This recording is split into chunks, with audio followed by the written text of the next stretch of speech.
Sonia, thank you so much for being here today. How are you doing? I am wonderful. Thank you so much for having me. It's an absolute pleasure to have you here. So, we connected on LinkedIn after I saw some of your very encouraging, very challenging, and very empowering content. So, would love for you to introduce yourself to everyone that's listening. Yes, no, thank you. So I am a health and wellness chief marketing officer and global speaker, also a TED speaker and a best-selling author. My Wow. career has been, I live in San Francisco, so I've been in Silicon Valley for 25 years, long time now. And I'm an engineer by degree who went into product and then went into marketing. So I've got this very unique background and very systems based, which is a lot of what I post about. And yeah, I've been working in digital media tech and digital health and wellness for a very, very long time. And along that journey, I've built my brand over years, and I have been talking very publicly for a long time about having chronic health conditions Mm. and then overcoming all of those chronic health conditions as I rose in my career.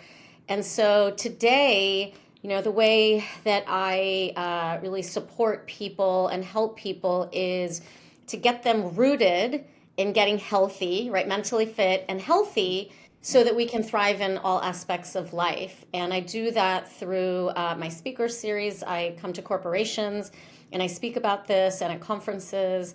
And I also work with people one on one from a personal branding perspective, and also with health and wellness CEOs on their brand strategy and their marketing as well on a consulting basis. So I kind of brought these worlds, of health and wellness, that love of health and wellness, together with my marketing career, which has been really, really joyful to me. Mm. When was the first time you saw the opportunity to bring those two things together? Oh gosh, well, I've had health issues since I was 3 years old. And so, you know how sometimes that lesson keeps repeating yourself of things you're supposed to do, but you're not listening? So I would Yeah. say, like, a very long time ago, that lesson was in my ear, like, Sonia, your whole world is kind of entangled in this journey to health, Mm. Yeah. but it doesn't just affect your personal life, it affects all areas of your life, especially your work, right? Mm. And so in 2008 was when I had this very emergent health, issue where I was in the ER, almost dead for the fourth time in anaphylaxis because of my severe food allergies. And it was after I healed from that in 2010, I basically said to myself, like, just everything's got to change. And I need to, I don't have just like a work life and a play life. I just have life, Mm. right? And there are no resources in the workplace to really help you with, stress and anxiety and worry and burnout, all of which also affected the chronic conditions I had.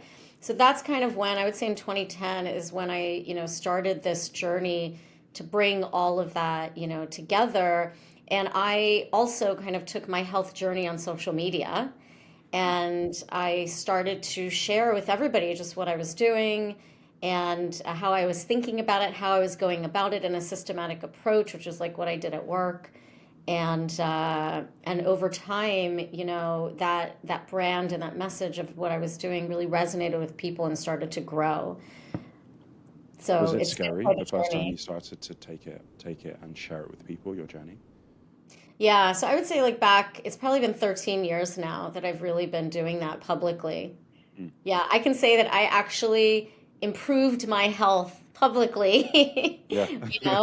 and it was amazing because I had people interacting with me, talking to me, right, about the problems and the issues they were going through and how they were, how it also affected their work life, right? And kind of sharing these stories of what are the things that we can do. So as you were saying, on LinkedIn, I write a lot about, actionable tips on how we can get mentally fit, on how we can eat nourishingly, right? To start thriving and what I call activating this harmony between our health, our life, and our work.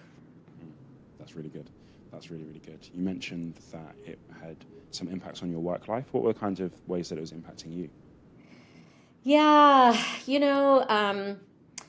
at that time, I would say, like, before I went on this journey, I was never really advocating for my health and just like needing time to focus on that as well and focus on mental health. So it was always a world of like, do more, be more, right? And so, from a cultural perspective, there's a ton of stress, which led to chronic stress, worry, and anxiety. I approached burnout and I burned out. And, the culture didn't really promote kind of taking some time to focus even on, say, a daily workout, right? It was always like, go and do that on your own time, but you need to be here for 12, 14 hours, right? So that's all changing now. COVID really kind of split this, future of work open. And as we all see that everybody is so stressed chronically and approaching burnout or burned out already, they have physical health issues, and employers now have to listen. They have to start addressing it because otherwise, what's going to happen in the next 5 years, 50% of a company's employees will absolutely be sick. And the healthcare cost to the organization is just not going to be, they're not going to be able to sustain it. So people like myself who are out there and working with, organizations to say, let's kind of get everyone rooted in this foundation of health and wellness so that they can really kind of take care of themselves first and foremost, to be able to be their best and bring their best self to work, be productive, perform, right? And really just prosper in career and in life. It's really Agreed. important work. I couldn't agree more because it's such a win-win situation, right? So when a company does that and puts that as a priority, the people are going to be healthier, they're going to be happier. When you're healthier and you're happier, you bring a much better version of yourself to work, which leads to much better work, much better collaboration, which leads to the company doing well. And I think this is what I think in the past it seemed a bit like a win-lose in a company's mind. We're losing out on productivity, we're losing out on money, and the employee's winning, but really it's actually a win-win for everybody. Absolutely. Yeah. I mean, when somebody's not well, thinking that you could get even more out of them, Mm. right? Very It just backwards, doesn't, very right? It backwards. just doesn't make sense, right? If you even think about that statement, it just doesn't make sense. So the best thing that leaders can do is to stop treating people like transactions, start treating people like humans, right? And remove this also kind of power situation between leaders and employees and treat each other as human beings so that we all have what I say problems, wants, needs, and desires. And if we're working in an organization collectively, we're all working toward the same thing to better ourselves and to better the products and services that we're selling and to improve, grow the business. So, why not take that time to really kind of help each other out, right, from a human to human perspective and really understand, those needs from a health and well-being perspective and start removing obstacles for people to get there, right? That's what I believe a leader should do. As a chief marketing officer, that's how I run my teams. And when they need breaks, they need breaks. I don't ask any questions. Go take your time. You're an adult. You don't have to, keep asking me for permission. You have to give Yeah, yourself permission to take the yeah, break. exactly. Have you ever had a time where that approach has backfired, or has it generally worked pretty well for you?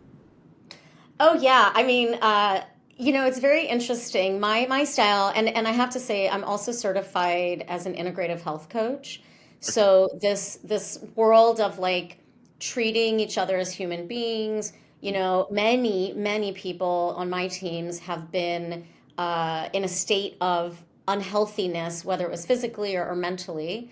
And I chose to run my teams my way, which doesn't, and hasn't uh, connected with how the corporation runs because the culture is not there, Mm. right? But again, I mean, I went through it. So even though I was, the executive, I was also the person who was sick. Mm. And I saw that nobody was helping me. Nobody could see me. And also, as a woman of color, no one can see me and relate to me and hear my needs. And I had an incredible health transformation where I got rid of all my food allergies. But I really did that on my own and kind of on my own time. Mm. So I decided then is like this is how I want to help people. This is how I want to help anybody who's on my team, who's working with me, and so it has really, really benefited and worked well for my teams. But I think now the rest of like the executive leadership is just starting to get there and see it. And we're not even there. We're just at the precipice of workplace well-being here in the US. And it will definitely, definitely take some time. So I love talking to people who are kind of working in America and living in that culture. So I think for me, American culture has been something that's been quite important to me over the years. So I'm a basketball player, loved basketball, lived in America for a year. I think, to be honest, what probably stopped me from moving to America was in England, we get at least 25 days of holiday a year. And in America, you guys get like 10, 14, something that I can't even fathom in terms of a type of holiday. So it's really interesting to hear kind of your thoughts. Do you feel like there's quite a big shift happening in terms of American work culture? Because you guys have a big hustle culture. We do, we do. We promote that very heavily here in Silicon Valley. It's all backfired, and it is a big subject for change. Is it changing? I think that it is very, very, very slowly changing. It's a lot of lip service, a lot of people talking about it, not enough doing and that's why, there are, again, people like myself who are out there doing it now, right? So I always say to people, don't wait for your corporation to have all of these kinds of benefits and this and that and that. If you are not well, then you need to get empowered and start taking care of yourself. Well, how do you do that? Obviously, yes, you can work with someone like myself who does this for a living, right? And who's been through her own health transformation. Or, you can go down a path of doing your research, right? And building your own systems on how to do it. But, all of the data, especially after COVID, that is showing, a third of Americans in the United States have chronic health conditions. A third, over 133 million people. And what I say to CEOs is, that's not some other group. Yeah. Those are the people who work at your company, Yeah. right?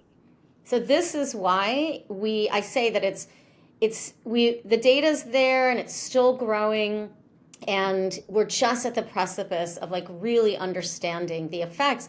But we also see it because many people in the last 3 years approach that place of burnout, approach that place where chronic stress just had them so unhealthy that they couldn't even like move, right?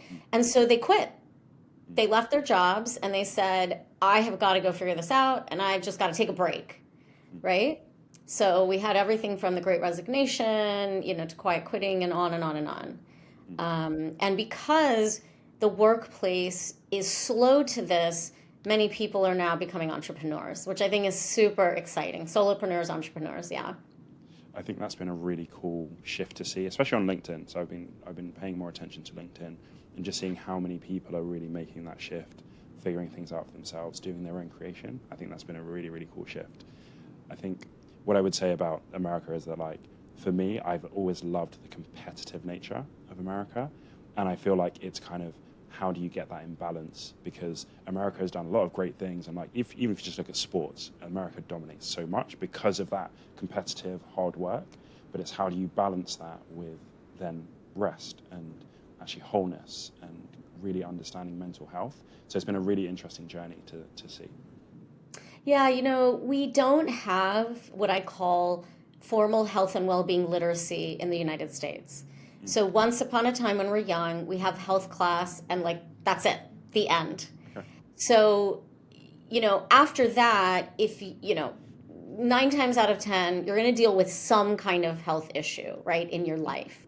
Mm. And you now have two choices. Either you let it get to the point of crisis, and that's when most people take action, or it becomes about like preventative, right? So just from a foundational standpoint, the fact that we don't teach people at a young age onward about mental whole body health, mental, Mm. physical, Mm. spiritual, emotional, right, is a huge gap that needs to be filled. And for me, the way I help to fill that is by writing books, right? By speaking, by creating actionable steps that people can take to get empowered, right, around their own health. But it's a really big problem here, that I think will take a long time to solve. But there are incredible, innovations and startups and companies out there that are focusing on certain problems within that chain, right? Which I think is a really exciting time for. So, in your time traveling with speaking, what would you say are some of the countries that you've seen that have a high literacy in terms of what you're talking about? Well, so last summer, spent a month in France, Okay. and they have a very high literacy around food and Mm. nutrition. Mm. Just the way they also have labeling from the ABCD, right? You know about this. So, and that's something very basic that we just don't have in the United States. I mean, the labels here will give you like 10 headaches because you can't understand. And somehow they're improved from 20 years ago, but they're still Mm. just as bad. And so that country promotes public transportation and walking, Mm. right? So you see a lot of people taking the subway to get from one place to another, and then they're walking. Everything is markets and farm to fork, farm to the plate. So it's just built into the culture, but yet they eat the things that here in the United States we find as bad, like Mm. bread, Bread. Yeah. cheese, Yeah. carbs, right? Butter. Yeah. Yes. And how they grow the food is also very different. So Mm. France, is an incredible example. My parents are from India, and they grew up, farm to table. And what that meant for them was they either went to the market every day. In India, you go to the market every day, or the market comes to your house. There are, Mm. purveyors that have a big basket of vegetables, fruits, meats, whatever, and they come into your house and they ask you how much you want and you Mm. buy, and then they go off to the next home. So that was very farm to table. It was coming here in the US where my mother saw her first, large supermarket Yeah. and couldn't believe that there's all this packaged up, boxed, canned food. Mm. So there are definitely, countries that have been doing this for generations and generations. Our mindset has to shift. And what Mm. I always say is, and this related a lot to my health journey, right? So when you have chronic health conditions like severe food allergies, you have to, your brain can't turn off because every time you put food into your body, you have to think like, is this safe for me, right? Mm. And so your mind is constantly like going. It doesn't really get rest. Mm. And so, here, if we started to really change those procedures, so there's kind of like the public policy that needs to change, there's the big corporations that need to change. So, what I always focused on was, so how does somebody live on a daily basis while all of Mm. that has to happen, right? Happen. Yeah. And that's why I focused, right, my world and my business in this area of like kind of consultative and coaching as well, to say, don't worry about your corporation helping you get healthy. They will figure it out at some point. But let's get you empowered to Mm. start taking steps yourself. Mm. That's really good. That's really good because there are so many small practical things that we can do while the bigger macro things are changing, and that's so important. Yeah. I'm really sorry, my laptop is not plugged in. That's very unprofessional of me. Give me 1 second. How is that possible? I know. It's probably like counting down. Pretty much.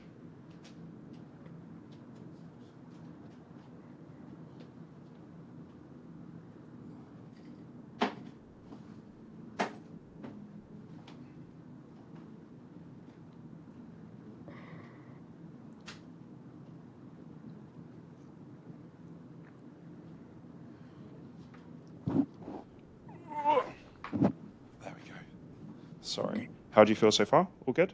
Yeah, great. Yeah, you're doing really well. Thank you. A little bit. Cool. So you mentioned that you're a CMO, Chief Marketing Officer. I'd love to know a bit about your journey from kind of when you started your career to getting into leadership. Yes. So I briefly mentioned, so I'm an engineer by degree, What kind of and engineer? I am an engineer, and I Sorry, can which nerd kind? out. So I did civil and environmental engineering, Okay. yeah, in college, and came out to Silicon Valley with a startup back in the day, and so I was coding originally, and then I moved into product management for a short time before moving into marketing. And I will say that I designed my career on purpose this way. Okay. I always had a vision to get to, an executive level. And I felt that having a 360-degree view of how business, right, comes together Mm, from the creation and the development to working with customers to understanding mm, requirements to then thinking of innovative ways to sell products, right, and market them. So it was very intentionally crafted for a long time. And then I was very lucky to have experience at large corporations to startups. So that was something, again, I wanted that kind of flavor of, like few people in a company growing something from an idea into mm. something scalable to how large corporations like, Oracle and Apple, how they do things. So yeah, it's been a very incredible, career. And the marketing side is just such a natural fit to me because I have a very, strong skill set of relationship building, Mm. really digging into, again, people's problems, wants, needs, desires, and in a very authentic and humanized way, right? Taking these technical concepts and explaining them and bringing people into our process, right? Our product development or our marketing process. So it's been an incredible career, and now kind of in this next stage. Right now, I run my own business, and so I work with individuals on kind of that personal branding for this new future of work. And I work with a lot of health and wellness companies, founders, CEOs that are building these innovative things in an industry that I love, health and Mm. well-being. And they're trying to figure out, right, like, so how do we build a community? How do we Mm. build a customer base, Mm. right? And kind of that tight skill set for me is really figuring out like who the market is, what do Mm. they want, and then Mm. how do we sell into it, Mm. right? It's kind of that trifecta. And so everything that I always say everything I do in life is marketing, whether it's my social media or anything I do on LinkedIn, it's because I've got that core Mm. skill set. And I love it. I love my work. I love helping people, in these ways. And at this point, right, I've been working for 25 years. I have so much experience Mm. that I can share. And as you know, marketing has it almost evolves now year over year over year. Yeah. So you really have to stay on top of all the technologies and the innovations like ChatGPT and everything And else that's to come, threads and AI. yeah, Yeah. yeah. When did you start leading people in your career? Because going from coding, so I used to code back in the day, and you just kind of sit in your box, do your coding. You don't have that much interaction. So when did you start leading people? Yeah, it was at the time when I went into product management. Okay. So it was kind of early on, I would say. And yes, I was once upon a time one of the 10 engineers in a small tiny room with like no air Yeah. conditioner, and we're Yeah. we're all like at a computer, and I was the Yeah. only, woman, and I was like, what am I doing in here? Yeah. Yeah. So there was a company that I worked at that felt that, from a personality perspective, I'm very much an extrovert, that I would be a good fit to work with customers, Mm. and they kind of helped me, kind of come into that role of product management, which I did love. And, really kind of talking to people about the fact that the engineers are building this, but what we want is this. So how do we bridge that gap, right? Yeah. Yeah.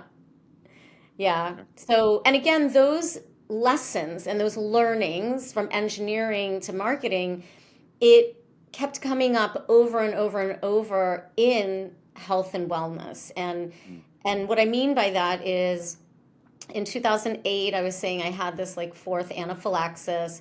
And so once my body was healed, I started what became a 10-year journey to transform my health and everything really in my life. And the way I did it was by treating myself as the product and putting together, just like we do in business and just like I was doing at the time in my own job. It was a strategy, a vision, a mission, right? And it was a set of actions that I took to go from current state to optimal state. And then I was putting actions into place and I was testing and I was tracking data and I was tweaking the entire thing until I hit my desired outcome. So this is again how I kind of pulled my worlds together to take like my day job to actually overcome chronic health conditions, which is crazy. That's crazy. Yeah. Yeah, Did but you it know it was going to worked. take 10 years, or was that? So I say 10 years because in at the 10th year, and we tested every year, but at the 10th year, we saw that all my allergies were gone. So there's definitely improvements, early on, but in that 10th year, and I didn't even know that that could have happened. So it was really 10 years later that all my allergies were gone, and now I'm 3 years in remission, as they say. Wow. I was knock on wood when I Yeah. talk about that. And what does emotional intelligence mean to you? Uh, Emotional intelligence to me is so much about listening and really seeing and hearing and recognizing, other beautiful human beings for all of the experience and the background and the value that they bring and learning from that, right? Being very curious about every single person you meet. There's no hierarchy at all, right? There's no ego. So, but it's being very curious. I mean, we had only even recently met, right? And from that first conversation, we are just learning about each other, right? Hmm. And so that's what emotional intelligence is to me. And if we're all able to do that, especially in the workplace, could you imagine what beautiful cultures that we could create? Safe, learning cultures of curiosity. It's not hard, but yet it is. But if you work on this every day, if you believe in it and you work on it, we absolutely can get there. So someone said once, it's simple, but it's not necessarily easy. So like when you Yeah, think about it, it's simple, yeah. but doing that day to day, every day, lots of interactions, it's not necessarily an easy thing to do. Yes, my quote is, small daily steps for big transformation. So you just Amen take to a that. little bit at a time on a daily basis, you'll get there. I would love to know a bit about where you feel like what's impacted you in terms of learning leadership. Have you had good leaders? Have you had bad leaders throughout? You've had quite a varied career. So what is it that you've taken from different bits of people? Yeah, I've had more terrible and toxic leaders in Oh, I'm my so sorry. career. I know. Than I have. I mean, I literally can probably pick out one or two like Wow. people that were my boss that were amazing, and there's some key things I learned, right, which I started to put into place when I became a leader. And again, the biggest one was just uh, there was no ego, there's no hierarchy, where two people working together with varied backgrounds and experiences toward a common goal, Mm, right? And earlier in my career, I needed guidance on, the first time that I started managing other people. Like, I don't look at it as a manager if you go from an individual contributor and then now you have a team of people, you are a leader. In the US, we call them managers, and then we call executives leaders, right? But to me, that doesn't make sense. So the first time you start taking responsibility for people, you're a leader. And so not only are you responsible for probably more work and a profit and loss and tasks, but I believe you're responsible for their well-being, right? And so not having that, but just having like one or two people in my career who believed that and they showed that to me, both of, by the way, who were women. So that was incredible for me to want to say, yeah, like I feel great coming into the workplace. I feel seen and heard and recognized. Again, it's a different world for, our BIPOC communities, our Black, Indigenous, and people of color communities. So in the workplace, so it was really important for me to give that back. But yeah, it's been a tough road, a ton of toxicity, that I've seen in my career that I said, this is exactly like what I don't want to do. You know how they have like the eat this, don't eat that. So it's like, do this, don't do that. Don't do that, yeah. So I had that list. I literally like had this list that I was like, don't do this, but do this.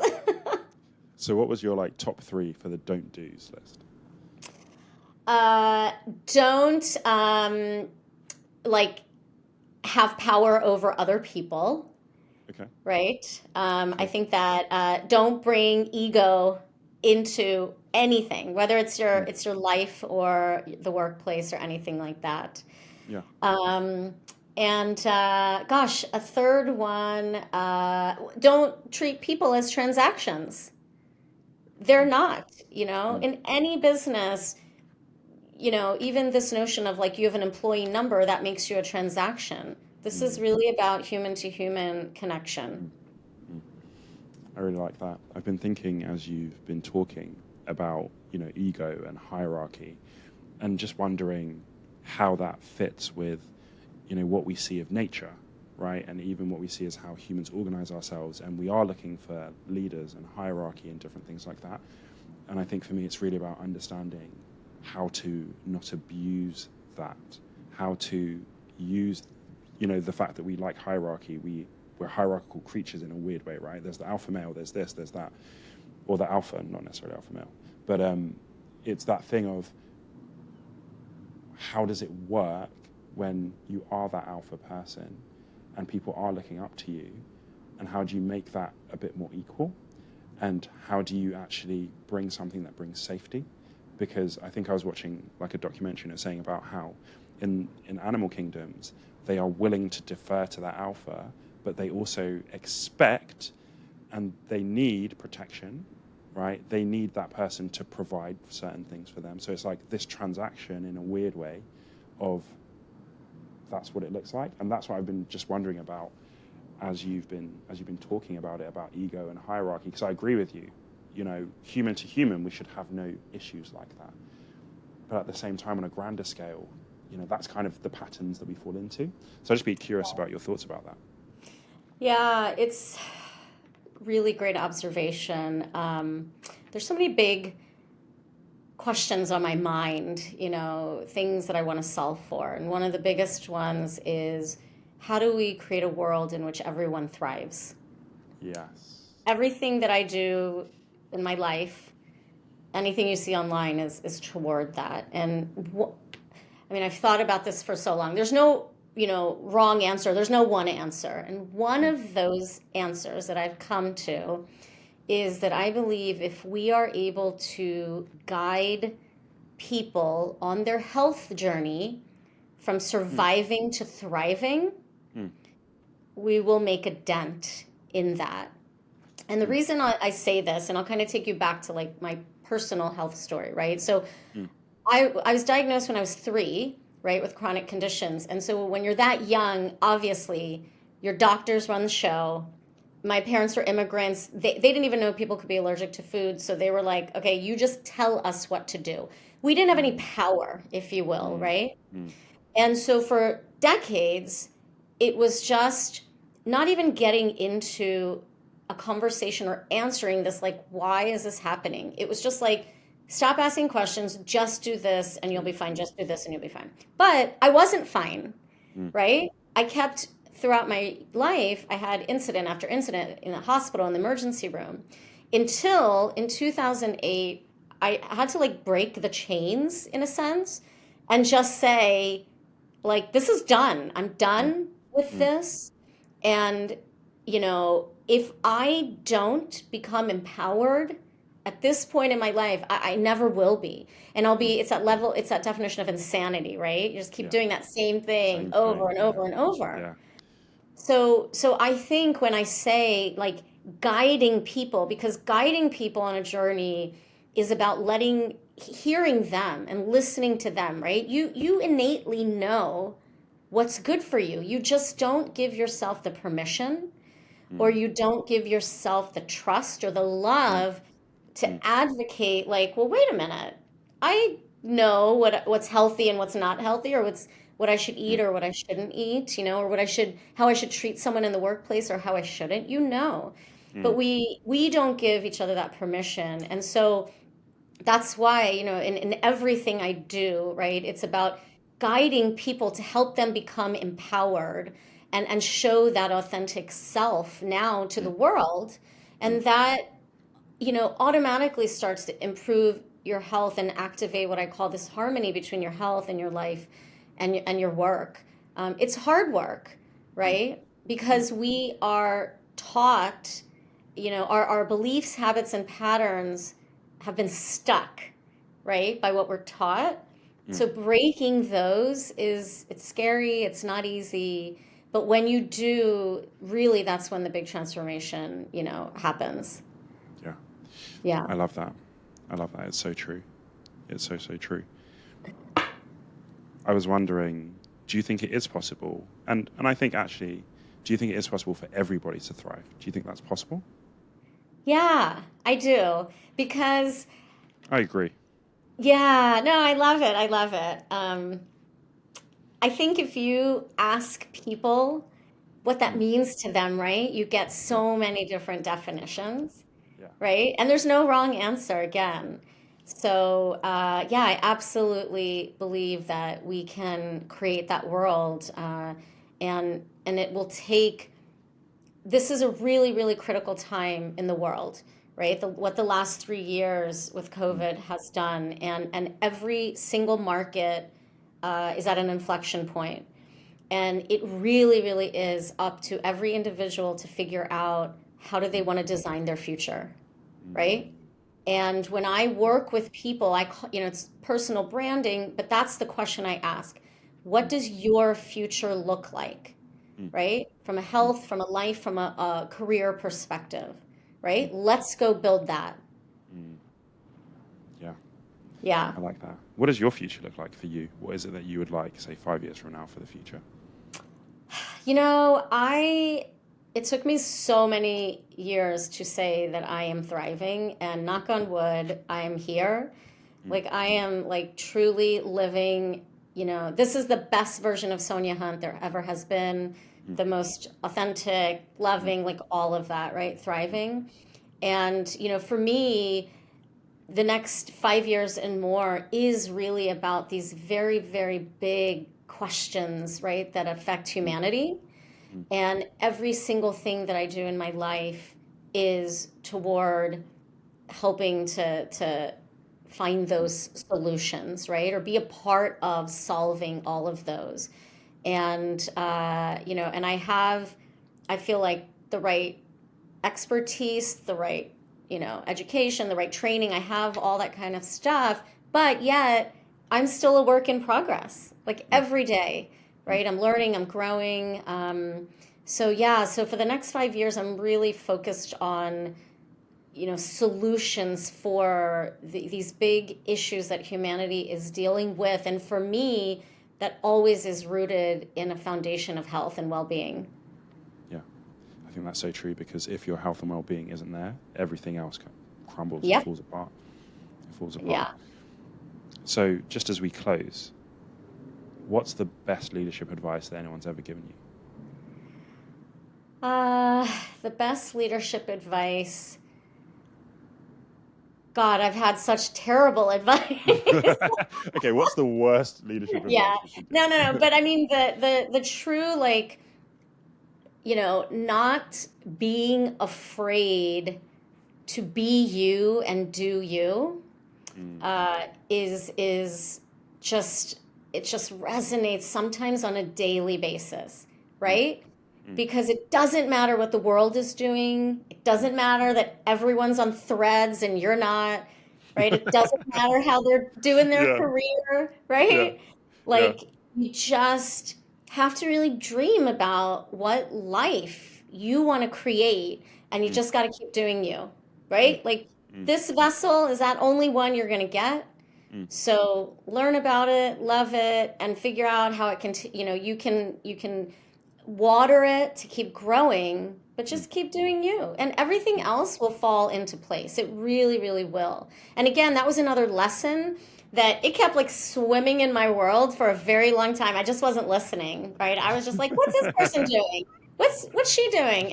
Yeah. And then I kept having to, like, I wrote it on a little yellow sticky note, and I just like put it by, my computer, and I just had to look at it 1,000 Mm, times a day, and I was like, yep, mm, this is my journey. It's nobody else's journey.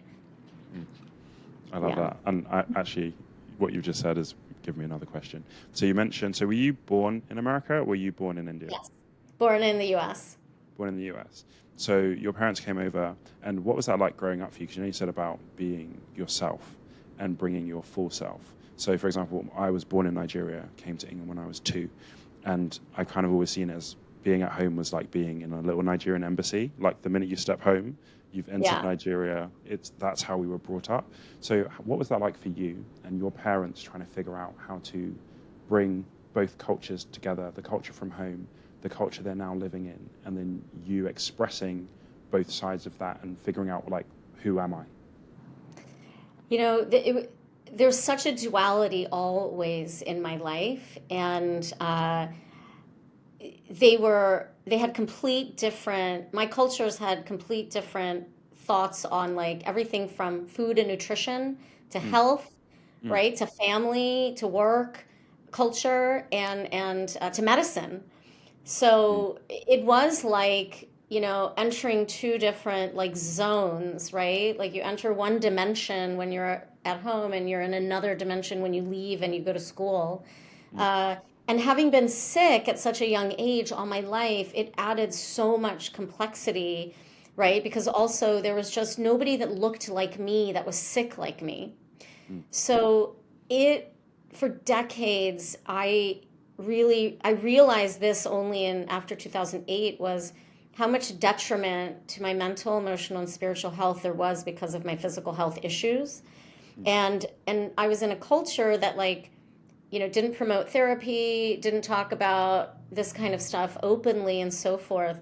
And it really held me back. And mm, I had to unravel all of this. And it mm, was that time in 2008 when I realized this was rock bottom in my life, right? Almost dying, mm, like, just, I had hives all over my body that didn't go away for a year. Like, just everything was a mess.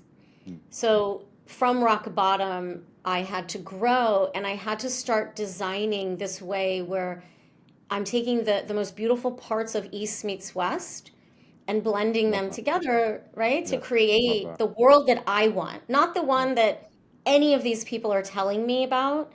Mm, And that's also it takes a lot of courage, and it's mm, very difficult because you have to rewind and understand the narratives that held you back, the cultural heritage and narratives that held you back. mm, So I always say that when I was young, I felt the need to choose a side, and I chose a side. I wanted to be like white American, okay. but I wasn't, right? Black hair, brown eyes, dark skin, like, I was anything but. And so it was absolutely, a very, very difficult journey. Mm, But I'll say this, that in my sickness, I found purpose. mm, mm. And then I I love that. changed everything. I love that. And I think we've all had that. Well, when I say all, I mean, so like immigrant families and different things like that. We've all had that moment of where you feel like you have to choose. And I feel like, to be honest, I feel like you probably have a few moments like that. So I remember when I had to almost choose, how am I going to tell people how to say my name, for example? Because when I was younger, people couldn't say my name because it's a bit longer than what's on the screen. And over time, like now I own my name. I love my name. It's a totally different thing. And I can pick different bits from whichever culture I want to and make that my own. And I think that's such an important thing about what world do you want to create? Yes. What world do you want to create? I think that's so important. And you can be your authentic self. Yes. And I love what you said about finding purpose in that. It's so important. Yes. I love it. Awesome. Is there anything you would like to say as a parting thought?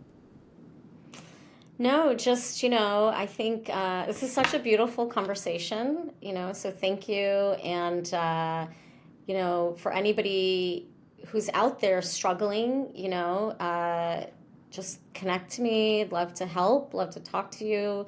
There are people out there, that will see you and hear you and recognize you. We're obviously two of those people. So yeah, just connect on LinkedIn, or on my website is information on how you can get in touch with me at soniahunt.com. And and I think also, like, the book that I wrote was for me, but it really was to help people out there get empowered around their own health and improving it, and like what I call a journey to health transformation. But you can look at all that on soniahunt.com. But yeah, I'm so grateful to have met you, and these are such important things that we've been talking about today. So thank you so much. Honestly, really appreciate your time, and we will put links to all of your stuff in the show notes so that people can find it. And yeah, thank you so much for this conversation. It's been really, really insightful, really useful. So thank you. Thank you. And thank you guys for listening, and I will see you on the next episode.